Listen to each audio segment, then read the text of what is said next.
के लिए ही है। ये एक दिन इसका शुरुआत हुआ है, उसके बाद इसका भी अंत होगा एक दिन, तो कुछ ही समय के लिए रहेगा। और ये जो है दुख जो है, दुख का कारण है। ये जो दुख का जो कारण है, तो संसार में जितने सब हम सुख भोग करते हैं ये सब उसी में है। ये सब इंद्रियों का ही सुख है।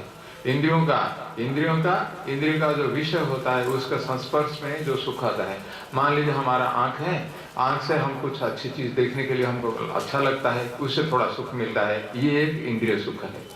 कान से अच्छी बातें कुछ सुनने के लिए हमको मिलता है, अच्छा लगता है, या तो गाना सुनने के लिए मिलता है, उससे थोड़ा सुख मिलता है, ये भी एक इंद्रिय सुख है। तो हमारा इंद्रिय और विषयों का जो संस्पर्श होता है उसी में जो होता है, उसी से जो सुख मिलता है, इसी को ये संसार का सब सुख है। मान लीजिए ऐसे कुछ भी ऐसे संसार में नहीं है जो कि इंद्रियों का सुख नहीं, ये सब संसार के सुख इंद्रियों का ही सुख है। ये बोलते हैं कि कुछ ही समय के लिए, आदि और अंत इसका है। एक दिन इसका शुरुआत हुई है और एक दिन इसका फिर अंत होगा। यदि इसमें कुछ ही समय के लिए रहेगा। कुछ ही समय के लिए रहने से भी हम सोचते हैं कि ये हमेशा के लिए रहेगा। ये और हमारी भी ये इच्छा है, ये सुख कैसे हमेशा के लिए रहे, ये भी हम चाहते हैं। ये सब भगवान की माया का खेल। माया के प्रभाव से हम सब मोह में अभी ग्रस्त हुए हैं, मोह में ही हम भटकते फिरते हैं। तो इसी माया के कारण जो सुख का कारण नहीं उसको सुख जैसा मानते हैं, जो क्षणिक है उसी को हम चिरंतन के लिए हमको कैसे प्राप्त हो उसके पीछे हम पड़ते हैं। और इसलिए भगवान बोलते हैं ये दुख जो है, दुख का ये कारण। जो सुख हम संसार में सुख बोल के मानते हैं वही है दुख का कारण। ये है भगवान की माया का, ये माया का जो फल है हमारे ऊपर, माया का जो काम, उसी के कारण हम जो गलत है उसको सही समझते हैं, जो सुख नहीं है उसको सुख जैसा हम समझते हैं, जो सत्य नहीं है उसको सत्य जैसा समझते हैं। ये सब माया है। हम क्या करें, भगवान ने ऐसे रखा है, हमें सब सृष्टि करके, माया की सृष्टि करके हमको यहाँ डाल दिया है और वहां बैठ के मजा देखते हैं भगवान। ये लोग ऐसे तड़पते रहते हैं इधर उधर, तो इसको क्या करेंगे। तो ये जो माया है, ये ऐसे माया में रहना क्या ठीक है? ऐसे अंधकार में, ऐसे हमारे जो दुख जो है, मोह है, वो अज्ञान में रहना क्या हमारे के लिए अच्छा होगा? इससे कैसे सुख मिलेगा, शांति कैसे मिलेगी? उसी में तो हम हमेशा चक्कर काटते हैं। तो माया से हम कैसे इससे पार होंगे, ये हम सबका लक्ष्य होना चाहिए।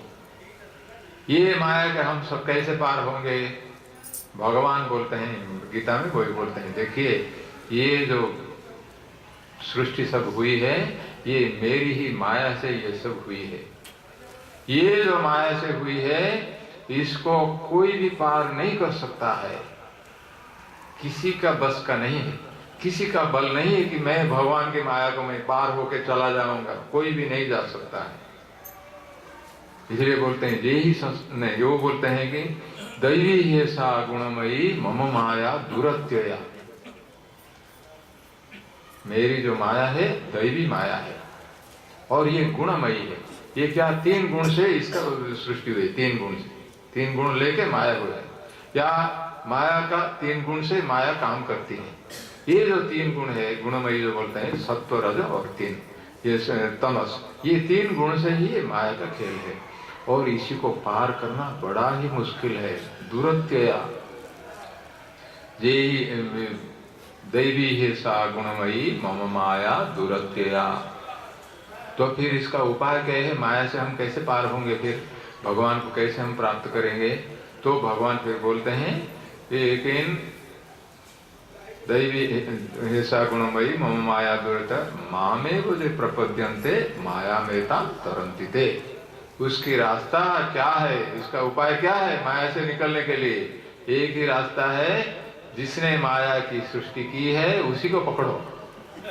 उसी को पकड़ने से माया हमको कुछ नहीं कर पाएगी। वही भगवान खुद स्पष्ट रूप से बोलते हैं, ये मामे बोले प्रपद्यन्ते माया मेता तरन्ति ते। मुझे जो भजन करते हैं, मुझे जो शरण लेते हैं, मुझे जो आश्रय करते हैं, वही ये माया को पार हो सकते हैं। देखिए भगवान ने इसमें बता दिया क्या करना है, संसार से हम कैसे पार होंगे, संसार की माया से, भगवान की माया से एक ही रास्ता है, क्योंकि हम सब माया के अंदर ही हैं, हम सब, क्योंकि सारे सृष्टि भी माया के द्वारा ही सृष्टि हुई है, पूरा जगत माया में ही है, और माया जगत भगवान ने सृष्टि की है, तो जगत में हम सब जगत के अंदर ही है, हम क्या जगत के बाहर में हैं, तो हम सब माया के अंदर ही है, और माया से पार होने के लिए और कोई रास्ता नहीं, एक ही भगवान को आश्रय करने से हम यहाँ से पार हो सकते हैं। तो हमें क्या करना चाहिए, फिर हमारा लक्ष्य क्या होना चाहिए, हमारा उद्देश्य क्या होना चाहिए, हमारे लिए मार्ग क्या है, भगवान को आश्रय करना। भगवान का आश्रय नहीं करने से क्या होता है, माया से पार होने से नहीं क्या होता है, हम सबको दुख ही दुख हमको भोग करना पड़ेगा। क्यों, भगवान ने गीता में बताया है, ये जो संसार जो है, ये तो संसार दुखालय है, अशाश्वत है, दुख से भरा हुआ है। जो दुख से भरा हुआ है, दुख का भंडार है, उसी में हमको सुख नहीं मिलेगा, सुख वहां नहीं है। दुख के भंडार में सुख कैसे हम खोजते हैं, लेकिन हमारे माया के कारण दुख के भंडार में ही हम सुख को खोजते हैं, सुख का अन्वेषण हम करते हैं, ये भगवान की माया से। तो ये इसको ऐसे हम संसार में हमको कई तरह के दुख कष्ट भोग करना पड़ता है।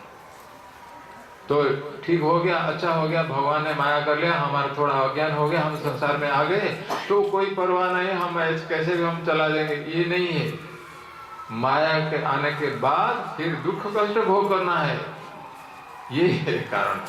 तो इसलिए माया का जो फल है, माया का जो प्रभाव है, उसके कारण हम संसार में भटकते रहते हैं, दुख कष्ट हमको भोग करना पड़ता है।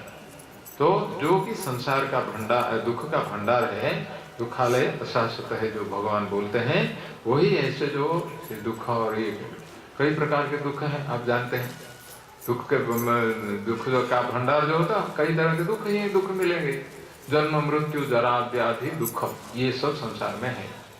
जन्म भी है, जन्म में कितना कष्ट होता है एक बात है, संसार को आते हैं, जन्म से संसार को आके दुख कष्ट भोग करने के लिए यहाँ आते हैं जन्म के द्वारा, और फिर उसके बाद मृत्यु, उसके बाद जरा, उसके बाद व्याधि, बीमारी, कई तरह की बीमारी आती है, बुढ़ापा भी हमें आते हैं, बहुत हमको दुख कष्ट भोग करना पड़ता है, और फिर हमें ये जो आता है कि भूख प्यास, ये सब भी हमको यहाँ सहन करना पड़ता है, कोई हमको अपमान मान सब, ये सब कुछ सब आते हैं, ठंडी गर्मी, ये सब भी हमें सब कई तरह के, हर तरह के कष्ट ही कष्ट हमें यहाँ भोग करना पड़ता है। तो माया के कारण हम जब आते हैं और संसार में हुए हमको ये दुख कष्ट करना पड़ता है। ये जो दुख कष्ट भोग करना पड़ता है सिर्फ एक जन्म के लिए सीमित नहीं है, ये नहीं कि एक बार हमारी यहाँ से मृत्यु हो जाएगी तो हम संसार से सुख दुख से हम पार हो जाएंगे, ये भी कोई इसका नहीं है। यो क्यों बोलते हैं, एक बार मृत्यु होने से फिर पुनर्जन्म है इधर संसार में, जातस्य ध्रुव मृत्यु ध्रुवम जन्म मृतस्य च, भगवान गीता में खुद बोलते हैं। हम जानते हैं जो संसार में जन्म लेता है हमेशा के लिए रहता है, एक दिन उसको मरना पड़ता है, अवश्य है, सबको ही मरना पड़ेगा। और जो मरते हैं फिर कि संसार से पार हो गए वो नहीं, पुनर्जन्म मृतस्य च, जो जिसने मृत्यु जो मर गया है उसको फिर उसका पुनर्जन्म है। इसका हमें पुनर्जन्म क्या है, फिर ये संसार है, पुनर्जन्म दुखालयम अशाश्वतम, ऐसे बोलते हैं भगवान। तो पुनर्जन्म जो होता है वो फिर वही दुख कष्ट भोग करते हैं, फिर संसार में बार हमको यहाँ आना पड़ता है। ये संसार के जो माया है हम अभी इसी में है, तो इसको पार करना है। शंकराचार्य जी ऐसे बोलते हैं, पुनरपि जननम पुनरपि मरणम पुनरपि जननी जठरे शयनम, यह संसारे बहुदुस्तारे, ऐसे बोलते हैं। तो क्या है, बारंबार हमको जन्म मृत्यु जन्म मृत्यु जन्म मृत्यु ऐसे चलता रहता है हमको। तो फिर संसार के भगवान की माया से हम कैसे संसार की माया से पार होंगे, दुख कष्ट से हम कैसे पार हो सकते हैं, एक ही मात्र रास्ता है, भगवान ने जो बताया है। तो खुद बोलते हैं, ये जो दुख पूर्ण सुखहीन जो संसार है, अनित्य संसार है, तुम जो यहाँ आए हुए तो क्या करना है, मुझे भजन करो, भगवान बोलो, अनित्यम सुखम लोकम इमं प्राप्य भजस्व माम। तो संसार में आके माया के अंदर बसवर्ती होने के बावजूद भी जितने सब हो गया, हमारा एकमात्र काम है, लक्ष्य है, एकमात्र कर्तव्य है, कैसे भगवान को हम शरण लें। भजस्व मां, मुझे भजन करो, मुझे तुम शरण लो, मुझे तुम अपनाओ, और मुझे जो भी ऐसे तो बल भगवान यही बताइए। तो ये जो संसार के दुख कष्ट से पार होने के लिए और ये भगवान के माया से पार होने के लिए एक ही रास्ता है, जो कि भगवान को हम भजन करें, दूसरा कुछ है नहीं। इसलिए गुरुदेव स्वामी शिवानंद महाराज ने बताया है, goal of life is God realisation.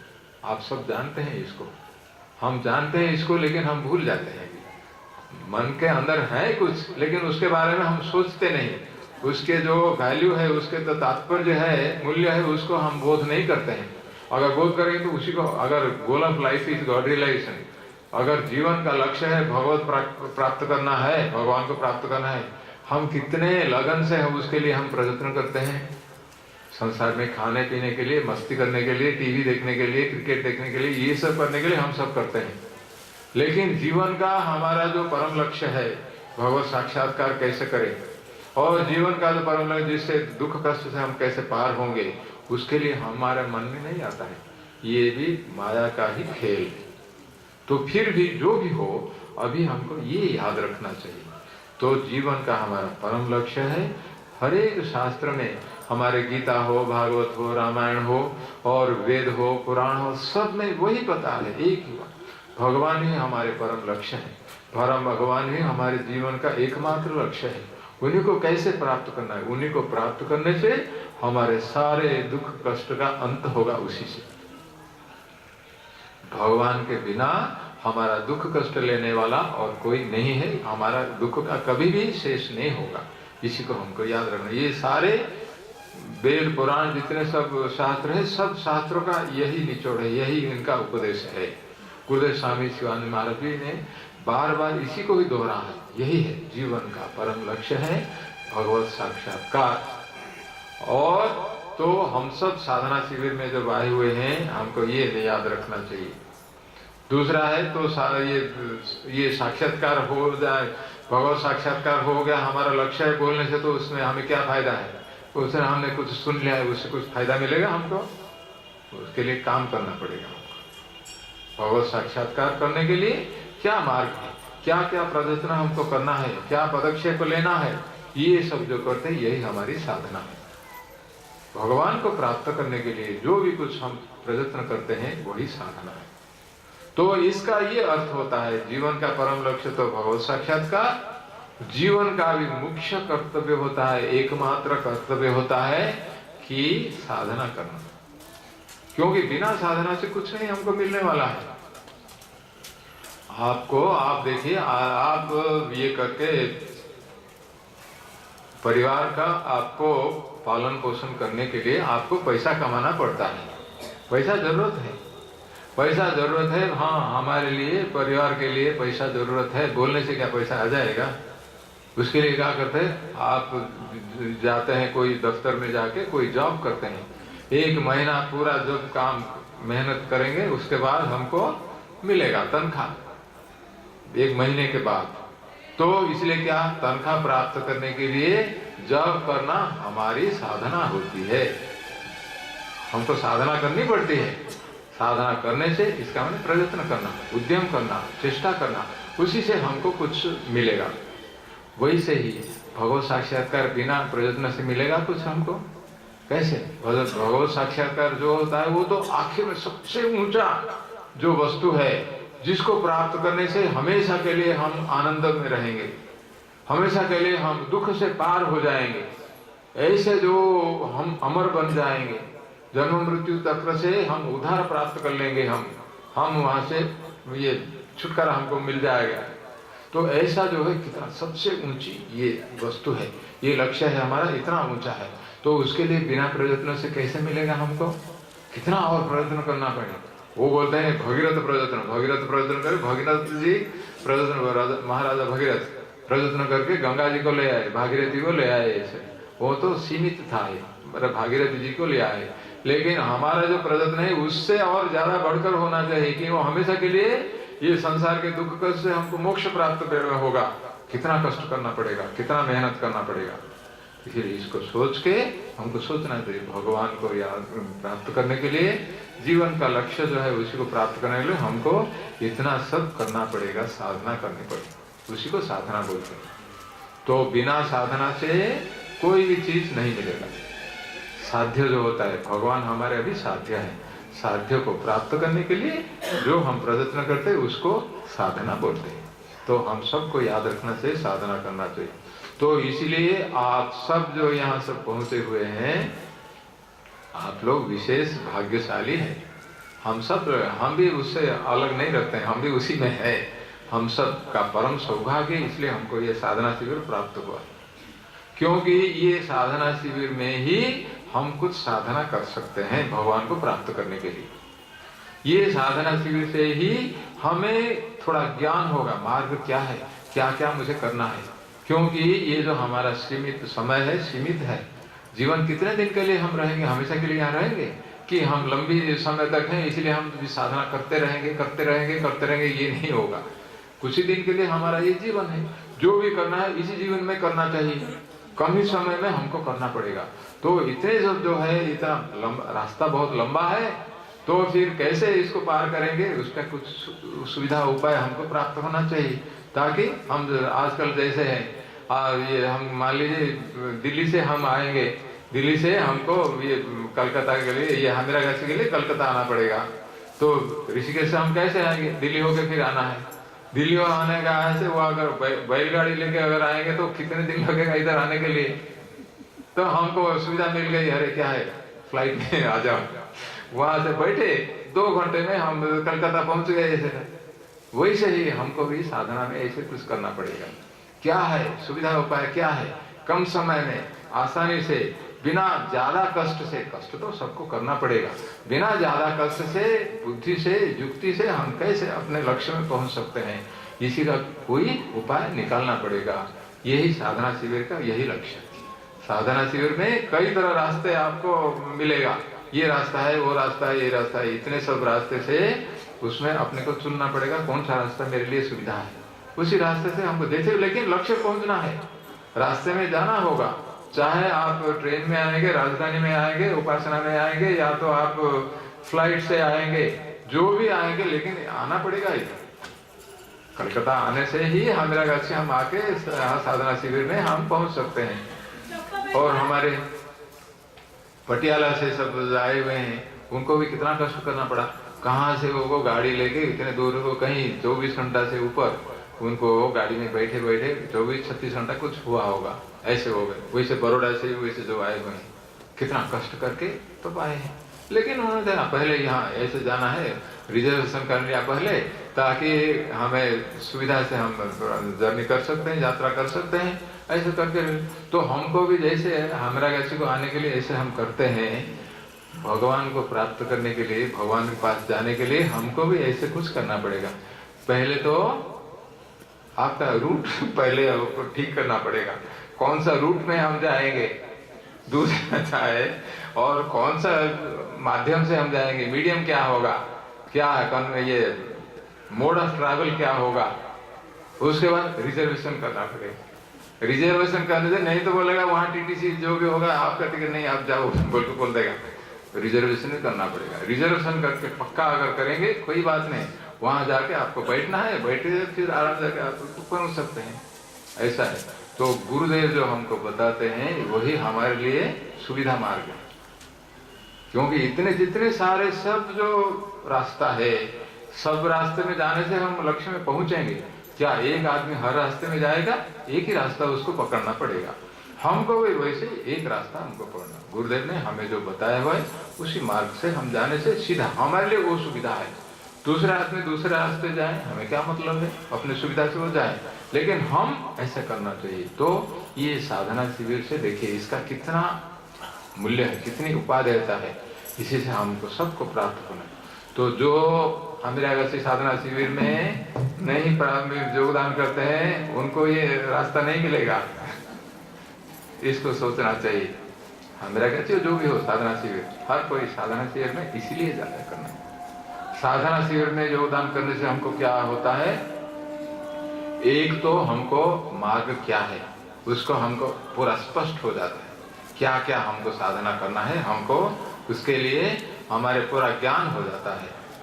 दूसरा, ये साधना हम कैसे करेंगे उसके लिए हमको कुछ वहां से मार्गदर्शन हो जाता है साधना शिविर से।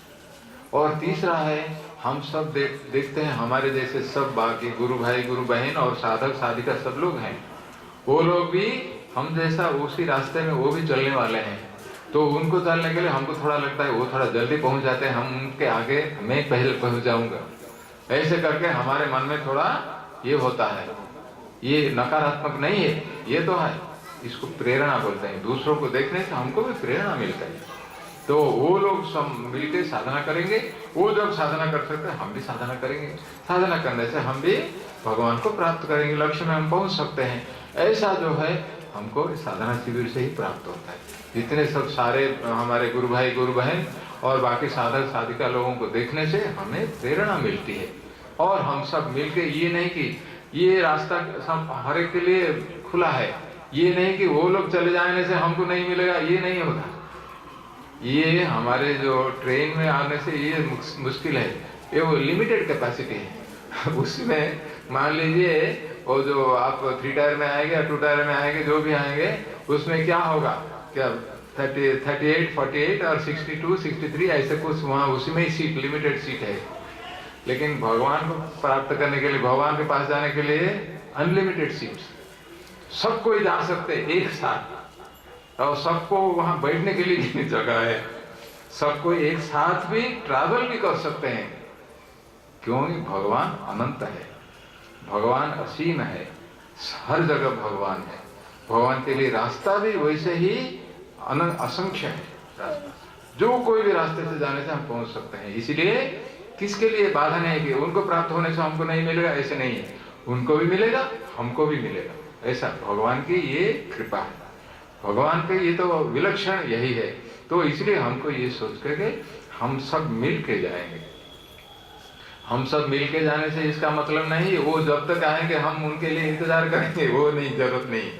वो भी आए हम भी आए, वो हमारे साथ आएंगे तो आएंगे, ठीक है आइए, नहीं तो आप बैठे हम पहले जाते हैं, तो क्या करेंगे? नहीं तो उनके लिए अगर ये करेंगे हमारा फ्लाइट तो निकल जाएगा। उनके लिए नहीं, किसी के लिए इंतजार करना नहीं है, हम सब जाएंगे। जो हमारे साथ आएंगे स्वागत है, हम सबको साथ में लेके जाएंगे। लेकिन किसी कारणवश जो कोई आने वाले नहीं है, अभी ना आएंगे, नहीं बाद में मैं आऊंगा, ठीक है आप रहो हम जाएंगे, ऐसे करके अपना लक्ष्य से कभी छूटना नहीं चाहिए। अपने जो लक्ष्य आगे बढ़ना है, अपना जो कर्तव्य है, अपना जो साधना करना है, उसमें लगे रहना चाहिए। हम आगे बढ़ते हैं क्योंकि समय हमारे लिए बहुत मूल्यवान है। ये जो समय होता है दूसरे आखिर में फिर से ये समय हमको नहीं मिलना चाहिए, मिलेगा। एक बार समय चला गया तो वो साधना जो करते हैं वो हमने उसको खो दिया और फिर समय नहीं मिलेगा। तो इसलिए बिना समय का नष्ट करके कैसे जितना आगे हम बढ़ सकते, जितना जल्दी हम कर सके, कितना जल्दी, जो जितना जल्दी आगे बढ़ेगा उतना उसका लाभ है। वही बुद्धिमान है, वही असली साधक वही है। असली साधक क्या है? संसार के किसी के प्रति वो उसका अपेक्षा नहीं है, किसी के लिए वो इंतजार उसका करना नहीं है, भगवान के लिए इंतजार करना है। और बाकी संसार का किसी का इंतजार नहीं करना है, नहीं करके अपने अपने कैसे आगे बढ़ेंगे ऐसा हो। तो साधना शिविर का ये होता है तात्पर्य, इससे उपकार हमको ये है। तो हमें सब याद रखना चाहिए कि हम कैसे संसार में भगवान को प्राप्त करने के लिए हमारा जो मुख्य लक्ष्य है जीवन के भगवत साक्षात्कार है। इसका माने ये इसका अर्थ नहीं है कि संसार में हमारा कर्तव्य और कुछ नहीं है, ये नहीं है। हम जब संसार में हैं अपना कर्तव्य भी है, वो कर्तव्यों को करते रहना चाहिए। साथ साथ हम कैसे भगवान के लिए हमारा जो परम कर्तव्य होता है वो परम कर्तव्य को कैसे हम प्राप्त, उसको सर्वाधिक अग्राधिकार देना होगा, हाईएस्ट प्रायोरिटी। भगवान को प्राप्त करना, साधना करना हाईएस्ट प्रायोरिटी। उसके साथ साथ बाकी सब संसार के प्रति कर्तव्य जो है उसी को भी करना चाहिए। ये भी नहीं सोचना चाहिए संसार के प्रति जो कर्तव्य हम करेंगे वो हमारे भगवत प्राप्ति में वो बाधा है, ये नहीं है। हम ऐसे ढंग से करना चाहिए संसार का कर्तव्य भी, वो भी हमारे साधना ही होगी। तो हमारा कर्तव्य कर्म जो होता है वो कर्तव्य कर्म भी हमारे साधना का ही अंतर्गत होता है। ऐसी दृष्टिकोण से, ऐसे भाव से अगर करेंगे तभी वो भी हमारे काम में। तो इसका माने हमारा कोई समय बेकार नहीं जाएगा। हाँ, लेकिन इसमें ये सोचना चाहिए संसार में जो कुछ हम काम करते हैं वो सब नहीं आएगा इसमें। संसार में आप बैठ के आप टीवी देखते हैं वो इसमें आएगा, ये नहीं है। संसार में क्या है, वो हमारा जो कर्तव्य कर्म होता है उसी को भगवान तो गीता में बोलते हैं स्वधर्म जो है, वो स्वधर्म को अगर हम पालन करेंगे, अपना कर्तव्य कर्म, वो कर्तव्य ही, और गीता में भगवान ने जैसे बताया कैसे कैसे क्या करना चाहिए उसी को अगर हम करेंगे तभी वही कर्तव्य कर्म भी हमारा एक साधना का अंग होता है। वही हमारे भगवत प्राप्ति करने के लिए हमें वही भी मदद देगा, वही सहायता देगा, तो ये हमारा साधना हो जाता है। तो इसी कारण तो इसलिए संसार के कर्तव्य कर्म जो है इसको कभी नहीं छोड़ना चाहिए। मैंने कहा कि टीवी देखना कर्तव्य कर्म में नहीं आता है। कोई बोलेगा टीवी, कोई बोलता है भगवान बोलते हैं टीवी देखो बोल के, बताइए कौन से आपका ये शास्त्र है उसमें बताया है हर रोज इतना बैठ के आप टीवी देखो ये करो, कुछ लिखा है संसार में ये शास्त्र में? कोई नहीं। वो तो हमारा बर्बाद है। ये टीवी देखना माया का खेल है। हम इसका माने भगवान के माया के अंदर हम बैठे हुए, अपना जो सिर है गला है उसको डालते हैं, हाँ पकड़ो अच्छी तरह बोल के, ऐसा होता है। क्योंकि वो बेकार है, को हाँ उसका लाभ नहीं, उसका तो आप कितना अनर्थ उससे होता है आप तो जानते हैं। तो इसी के हिसाब से जो हमारा मुख्य कर्तव्य होता है, हर एक व्यक्ति, चाहे हमारे भाई लोग हो या तो माता लोग हो, बच्चे हो, जो भी हो, सब अपना अपना जो कर्तव्य है वो कर्तव्य स्वधर्म होता है। वो कर्तव्यों को भी इसी के साथ लेना चाहिए, वो भी हमारा साधना है। तो ऐसे करके उसको अग्राधिकार करके भगवत साक्षात्कार करना, और ये संसार का जो कर्तव्य उसमें अवहेलना नहीं करके वो भी करते रहना चाहिए। करते करते हम कैसे जल्दी पहुंचेंगे ये हमारा लक्ष्य होना चाहिए, तब हमारा जीवन ठीक है। भगवत प्राप्ति करने के लिए क्या है, भगवान ने बताया कि ये दुख कष्ट से हम पूरा, हमको छुट्टी मिल जाएगी हमेशा के लिए, और दुख कष्ट नहीं है। भगवत प्राप्ति यही भी है हमारा कि ये उसी को मोक्ष भी बोलते हैं। मोक्ष जो है, मुक्ति जो है, वो सब वही है। ये जो मोक्ष है, मोक्ष होने से हमें क्या मिलेगा, क्या लाभ होगा, आप सब जानते हैं। फिर भी ये तो साधना शिविर है, इसलिए हम आपस में बातचीत करना ठीक है। तो ये जो मोक्ष होने से हमें क्या लाभ होगा, भगवत साक्षात्कार जो है मोक्ष भी वही है। भगवत साक्षात्कार करने से मोक्ष हमको प्राप्त होगा। मोक्ष हम प्राप्त बोलते हैं सर्व दुख निवृत्ति। आप जानते हैं, आप हमारे जितने सारे संसार के दुख कष्ट के बारे में अभी जो हम बात कर रहे थे, वो सब से हम मुक्ति प्राप्त कर लेंगे। पूरा दुख, हमारा दुख कष्ट जितना है सब पूरा बंद हो जाएगा और नहीं रहेगा। सर्व दुख निवृत्ति है। और कहते हैं कि परमानंद प्राप्ति है। परमानंद, हम छोटे छोटे संसार के जो खोटे सुख में जो हम मानते हैं उसके लिए बहुत हम लालायित हैं। अभी हमको क्या है, परमानंद, जो कि भगवान का जो आनंद है, भगवान में दुख नहीं है। वैसे ही जो मुक्ति प्राप्त करते हैं, जो मोक्ष प्राप्त करते हैं, उनके लिए भी दुख नहीं है। तो दुख रहित सुख जो है वही परमानंद उसको बोलते हैं। सुख है, सुख है, सुख। भगवान गीता में जो बोलते हैं, सुखम आत्यंतिकम यत्तद् बुद्धिग्राह्यम अतीन्द्रियम। आत्यंतिक सुख, उसमें सिर्फ सुख ही रहेगा। सुख, सुख और दुख थोड़ा भी नहीं है। लेकिन उसमें क्या होता है, सुखम आत्यंतिकम यत्तद् बुद्धिग्राह्यम अतीन्द्रियम। जो इंद्रियों के परे जो सुख है, संसार का जब सुख सब इंद्रियों का सुख है, और भगवान का जो सुख है इंद्रियातीत जो है सुख, असली सुख जो है वो सुख, हमेशा सुखी सुख जो है वही सुख हम प्राप्त करेंगे, जिसको परमानंद बोलते हैं। परमानंद प्राप्ति, ये दूसरा लाभ हमको ये होता है। तीसरा लाभ उसमें ये है क्या, ये नित्य तृप्ति। हम क्या, हमें थोड़ा सा कुछ खाने के लिए इच्छा होती है, उसको मिल गया, हमको थोड़ी तृप्ति मिल गई है। हम जानते हैं तृप्ति क्या होती है, तो इसको सेटिस्फैक्शन जो बोलते हैं। तो ये नित्य तृप्ति, हमेशा के लिए ऐसे ये तृप्ति आ जाएगी। हम क्या, हमारे बहुत वासना कामना से हमको ये चाहिए, वो चाहिए, वो चाहिए, ये सब जो बोलते हैं, ये तृप्ति का लक्षण नहीं है। लेकिन जो मुक्ति जो प्राप्त कर लेते, जो मोक्ष जिसको मिल जाता है, वो क्या होता है, वो हमेशा के लिए तृप्त हो जाता है। उनका कोई आवश्यकता नहीं रहती है, कोई चीज ये होना ही चाहिए, नहीं तो मैं बहुत दुखी हूँ, मैं बहुत ये तड़पूंगा, ये नहीं होगा। वो हमेशा के लिए वो मस्त रहते हैं, हमेशा के लिए वो तृप्त हो जाते हैं।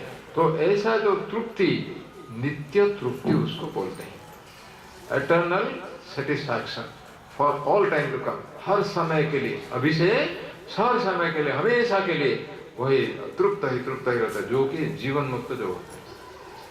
तो इसीलिए जो जीवन मुक्त हो जाते हैं, मोक्ष प्राप्त करने से वो जीवन मुक्त हो जाते हैं। जीवन मुक्त करने से क्या, ये जीवन में ही रहेंगे, इसी जीवन में ही रहेंगे। उनका ये नहीं कि मोक्ष प्राप्त करने से उनको मरना पड़ेगा, इसका अर्थ ये नहीं। चाहे वो अपना शरीर त्याग कर सकते हैं, अलग बात है, लेकिन शरीर छूट जा सकता है, लेकिन उनको मरना नहीं पड़ता। वो इसी जीवन में ही रह सकते हैं, जीवन में रह के वो मोक्ष के स्तर को प्राप्त कर सकते हैं, तब वो जीवन मुक्त बन जाते हैं, उनको जीवन मुक्ति मिल जाती है। जो जीवन मुक्त होते हैं वही ये तीन लक्षण उनका होता है, सर्व दुख निवृत्ति, परमानंद प्राप्ति और नित्य तृप्ति। ये सब भगवत साक्षात्कार से हमको प्राप्त होगा। ये सब हमारा ही इच्छा है। हम सब क्या दुख चाहते हैं या सुख चाहते हैं? हम सब सुख चाहते हैं, कोई भी दुख नहीं चाहता है। और हम हमेशा के लिए आनंद में रहना ही हम चाहते हैं, और हम हमेशा के लिए कैसे तृप्त बने, हमारे कोई और मन में कोई क्या अशांति वगैरह कुछ नहीं रह गए, हमेशा के लिए हम शांत और तृप्त रहेंगे, ये सब हम चाहते हैं। हम जो चाहते हैं ये सब सिर्फ मोक्ष से ही मिलेगा और दूसरा कहीं नहीं मिलेगा। ये हर एक इंसान का, हर एक व्यक्ति का यही लक्ष्य है, हम कैसे हमेशा सुख में रहे, हमें थोड़ा भी दुख नहीं हो, और हम कैसा हमेशा नित्य तृप्त होके आनंद में ही हमेशा रहेंगे, कोई परेशानी नहीं हो, तड़पना नहीं है और दुख कष्ट में नहीं रहना। ऐसे हमको जो करना है हम सब चाहते हैं, हर एक व्यक्ति का यही एकमात्र अभिलाषा है। संसार में हम जो भी कुछ काम करते हैं हम सब यही चाहते हैं, इसी के लिए ही करते हैं, कैसे हमें थोड़ा सुख मिलेगा, कैसे दुख से हम बच जाएंगे। हम नहीं करते हैं, हम हमेशा यही करते हैं, हम सब, हर एक व्यक्ति, हर एक जीव यही करता है। तो ये सिर्फ मोक्ष से ही मिलेगा और भगवत प्राप्ति करने से ही हमको मोक्ष मिलेगा, इसको ये सोचना चाहिए। जीवन का हमारा जो परम लक्ष्य है भगवत साक्षात्कार, इसलिए, और उसके लिए हम सबको साधना करना पड़ेगा। बिना साधना से भगवत साक्षात्कार नहीं मिलेगा। तो जीवन का जो लक्ष्य है, तो साधना शिविर में आप लोग जो सब पधारे हुए हैं, आपकी हम विशेष सराहना करते हैं। ये बहुत ही बड़े ही भाग्य, इसलिए मैंने कहा कि भगवान को प्राप्त करने के लिए जो इच्छा होती है, ये सिर्फ भगवान की कृपा से ही हमको मिलता है। भगवान का आशीर्वाद अगर नहीं हो तो ये हमारा मन इसमें नहीं जाएगा। हम तो आप लोग सब अभी कलकत्ता में बैठते होंगे, कलकत्ता में अपना अपना घर में बैठ के टीवी देखना, ये करना, ये सब हम करते हैं, लेकिन अभी क्या होगा, हमारा भगवान कृपा से नहीं, अच्छा मैं मेरा कैसे मैं कल्याण करूं, ये जीवन में इतना भटकना और नहीं चाहिए, जितना दुख कष्ट क्यों है ये पर्याप्त होगा, इससे और ज्यादा नहीं करना चाहिए, इससे कैसे मैं छुटकारा प्राप्त करूं, कैसे इसका, इसलिए साधना शिविर में जाना है। मुझे मैंने बताया है साधना शिविर हमको जाना है, साधना शिविर में हम साधना करेंगे। तो ऐसी जो भावना आती है, बिना भगवान की कृपा से ऐसी भावना नहीं आएगी। भगवान की कृपा ऐसे हमको समझना चाहिए। तो हम सब, आप लोग सब जो यहाँ सब उपस्थित हुए हैं, ये इसमें कोई संदेह नहीं है कि भगवान का आशीर्वाद हम सब के ऊपर है, गुरुदेव का आशीर्वाद हम सब के ऊपर है, तभी हम इधर साधना शिविर में हम पहुंचे हुए हैं, अभी उपस्थित हैं। तो ये जो भगवान का जो आशीर्वाद हमको प्राप्त हुआ है, इसी को, इसका अच्छा उपयोग करना चाहिए।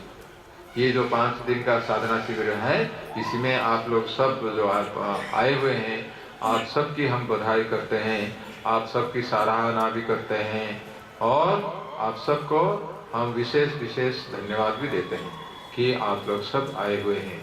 तो गुरुदेव ने यही बताया है, जीवन का लक्ष्य कैसा है, कर्तव्य कैसा है, सिर्फ साधना ही साधना करना। साधना अगर हम कर रहे हैं, हम ठीक रास्ते में हैं। अगर साधना में थोड़ा भी अगर हम ढीला करते हैं, इसका माने हम रास्ते से बिगड़ गए, संसार के प्रभाव में हम अभी हैं।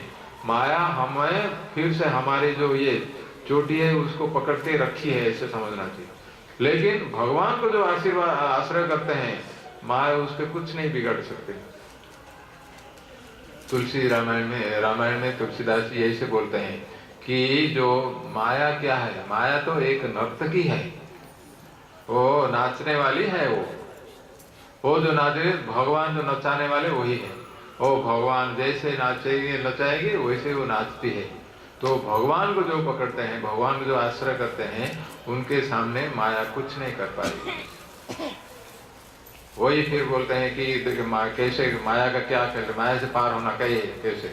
तुलसीदास जी बोलते हैं कि हरि माया कृत दोष गुण बिनु हरि भजन न जानी, भजिय राम तदि काम बद काम मद अस विचारी मन माही। ये बोलते हैं। देखिए जो माया है भगवान की, जो खुद भगवान ने बताया, गीता बोल रहा है मुझे जो आश्रय करता है वो पार होगा। ये उसी को यही बोलते हैं, अलग ढंग से ये बोलते हैं कि ये जो संसार में जितने सब दोष गुण हम जो अलग अलग भाव जो सब हम सब देखते हैं, दोष गुण ये सब हरि मायाकृत, भगवान के माया से ये सब बनाया हुआ है।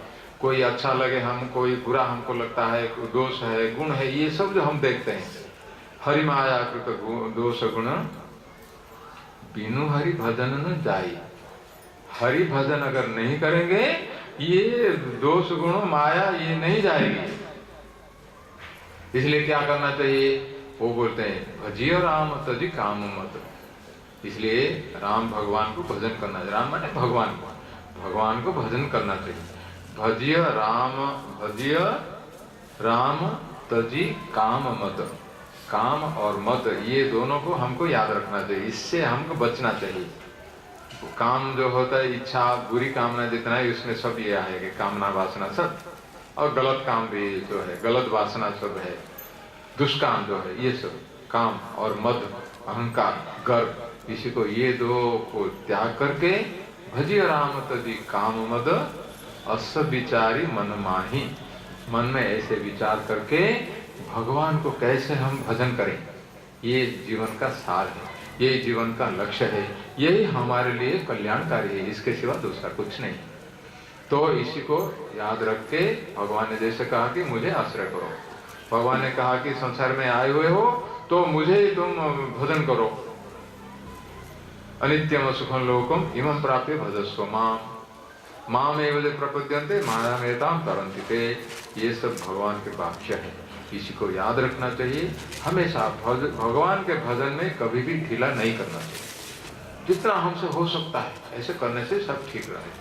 तो बहुत बढ़िया, आप सबको विशेष पुनर्बार धन्यवाद, बधाई, और हम आभार भी प्रकट करते हैं इतने संख्या में आप सब जो आए हुए हैं, क्योंकि आप सब भगवान के भक्त हैं, साधक हैं, आप असली साधक हैं, तभी तो साधना शिविर में आए हुए हैं।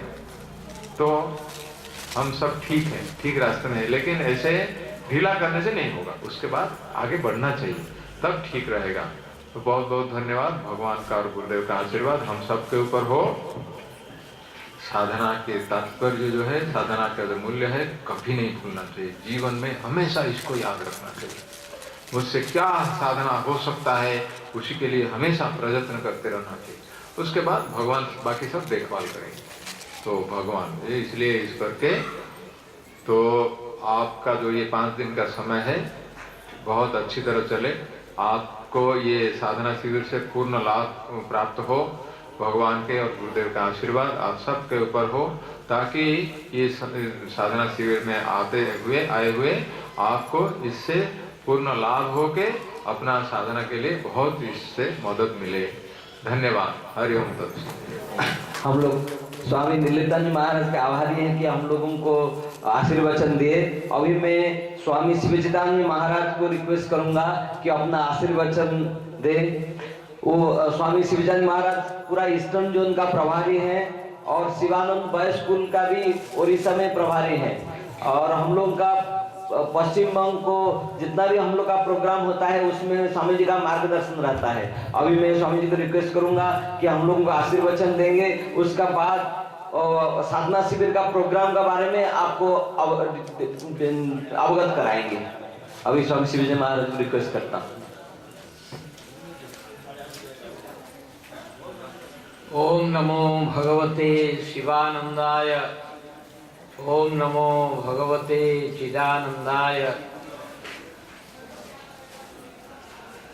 परमाराध्य सद्गुरुदेव परम पूज्य स्वामी नीलकंठ जी महाराज, पूज्य संत मंडली, पूज्य भक्त मंडली, माताएं, नर रूपी नारायण, जनता रूपी जनार्दन, मानव रूपी माधव, सिया राममय सब जग जानी, करहूँ प्रणाम जोरी जुग पानी।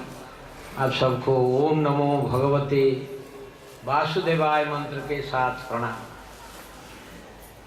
गीता महात्म्य, भागवत महात्म्य आप सब पढ़े हैं, सुने हैं। अभी साधना सप्ताह का महात्म्य परम पूज्य स्वामी जी महाराज से हम लोग सुने।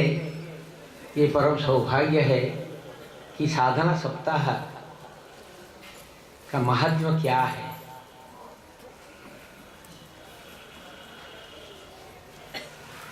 तो इसलिए we extend our deep debt of gratitude to परम पूज्य स्वामी जी महाराज।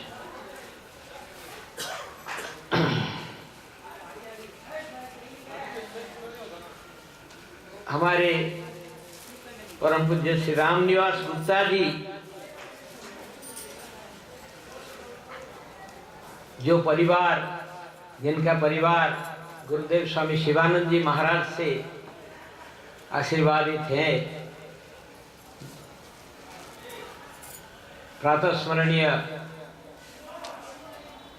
बाबू काशीराम गुप्ता जी, वो गुरुदेव स्वामी शिवानंद जी महाराज के अत्यंत प्रिय शिष्य थे।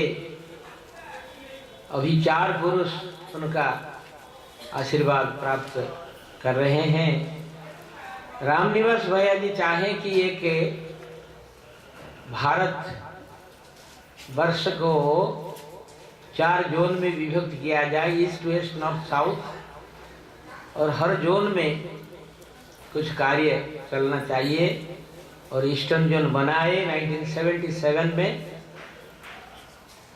तब से ये मूवमेंट, डिवाइन लाइफ मूवमेंट चलता रहा।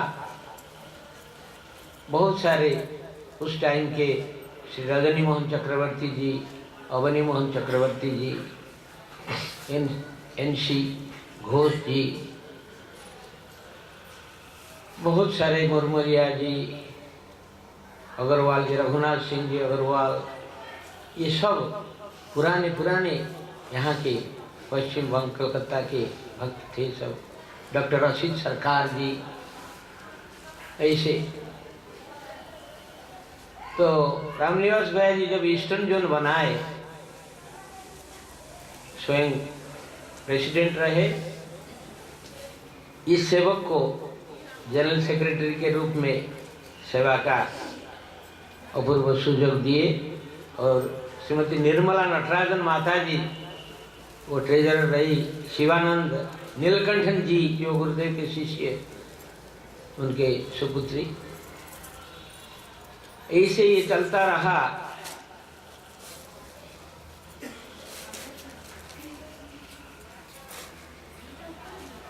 और बाद में फिर भैया जी 74 में एक साधना शिविर, पहला साधना शिविर रामनिवास गुप्ता जी जहाज कोठी में ऑर्गेनाइज किए। परम पूज्य स्वामी चिदानंद जी महाराज को प्रार्थना करके फिर 77 से जब ईस्टर्न जोन बना, तब 79 में एक कॉन्फ्रेंस, बाद बिहार, बंगाल, उड़ीसा, मध्य प्रदेश, आसाम, मणिपुर, सिक्किम, चारों ओर फैल गया डिवाइन लाइफ मूवमेंट। जितने भक्त लोग थे गुरुदेव के साथ जुड़े हुए थे, उन सब का पत्ता लेके कहीं टीसी वर्मा जी गैंगटॉक में वहाँ संपर्क स्थापित करके सिक्किम में भी डिवाइन लाइफ मूवमेंट चला। 79 कॉन्फ्रेंस में मणिपुर से आए थे 6 भगत, नदियाचांद सिंह और सब। वो गुरु महाराज को प्रार्थना किए, चिदानंद स्वामी जी महाराज को पधारिए मणिपुर। और उस टाइम में ये सेवक खड़ा था पास में। गुरु महाराज बोले, I cannot come now, I shall come later on, he will go on my behalf। तो 79 से इस सेवक मणिपुर जाते रहा और वहाँ अभी एक solid divine life movement Manipur में चल रहा है, जैसे कि 32 ब्रांचेस, और वो भी हर साल कॉन्फ्रेंस करते रहे। यहाँ भैया जी चाहे कि हम एक साधना शिविर शुरू करेंगे, तो आप जाओ तारकेश्वर के पास, ढूंढ के आओ कहाँ वो सफल होगा, संभव होगा। तो इस सेवक आके तारकेश्वर इधर उधर घूम के इधर पहुँच के जाके भैया जी को बोला कि यही स्थान ठीक रहेगा। तो सबसे ज़्यादा आनंद इस सेवक को आज मिलता है कि ये एक ऑल इंडिया साधना शिविर हो सका। आज इतना साल जो शुरुआत में इधर उधर जाके कहाँ साधना शिविर करेंगे, तो ये प्रत्यक्ष अनुभव है कि गुरुदेव आज उपस्थित हैं यहाँ। The Guru works in and through his disciples. अपने शिष्य शिष्याओं के माध्यम से गुरु leaves in and through his disciples. शिष्यों के माध्यम से गुरु अमर रहते हैं, ये इसका प्रमाण है आज। तो फिर कमला चोपड़ा माता जी पुरानी भक्त थी गुरुदेव के। तो हमारा वेस्ट बंगाल डिवाइन लाइफ सोसाइटी कमिटी बना। उसके पहले श्री वीसी दासगुप्ता जी जो आज प्रेसिडेंट हैं,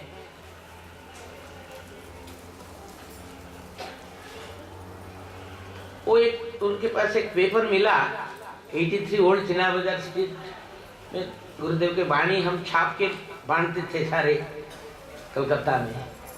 उस पेपर को पढ़ के 83 ओल्ड चिना बाजार में पहुंच गए, ब्रावन रोड में उतर के आके 83 ओल्ड चिना बाजार स्ट्रीट। मेरा 15 मिनट समय है, आप बताओ क्या क्या डिवाइन लाइफ सोसाइटी है, क्या उद्देश्य है, क्या है क्या। 15 मिनट क्या, वो 3 घंटा बैठ गए और बोले कि मुझे पहले लाइफ मेंबर बनाओ। ऐसे आज वो प्रेसिडेंट हैं, जो कि लग गए उस दिन से। फिर पूज्य श्री जे विश्वास जी और सब, मितुल भाई, साइगल जी, एस.वी. घोष जी, हमारे गौतम मुखर्जी, विजय साई जी,